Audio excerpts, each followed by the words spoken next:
Well, a Valley-owned gym is doing its part to try and help get Arizonans tested. Mountainside Fitness using their parking lots to host a series of antibody testing events. So our KARLA NAVARRETE is live for us this morning at their Chandler location with more details on how you can take part. Good morning, KARLA.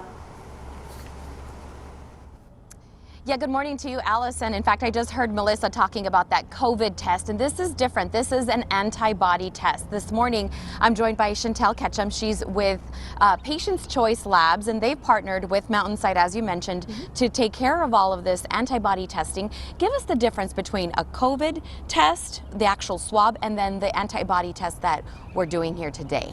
Great. So the swab test is the preferred test if someone thinks they have the active infection. We're doing the antibody testing at the Mountainside locations for people who think they might have previously been exposed and currently do not have symptoms. So who is your good, perfect candidate to come out to an event like today? So is it essential workers? Is it somebody who's maybe in touch with the elderly, commonly? Absolutely. Anyone that thinks they might have previously been exposed and is interested in testing for both the IgG and IgM antibodies. So tell me a little bit about those two antibodies, because this test is pretty comprehensive in the fact that it tests for those two different antibodies. What is the difference? Yes, correct. So the IgG antibody is the one that most people are coming out to test for. That's the one that's going to show if you've had prior exposure.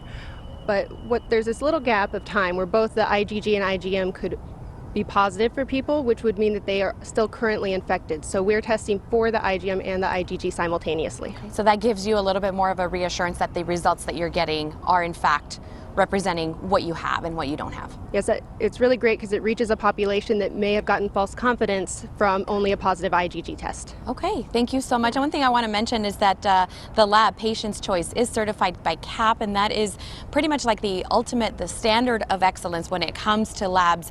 And again, they're doing this today. You need to pre-register. The place to go is ptchoice.com. Okay, that's all I have for you from Chandler. I'm KARLA NAVARRETE, ABC 15, Arizona.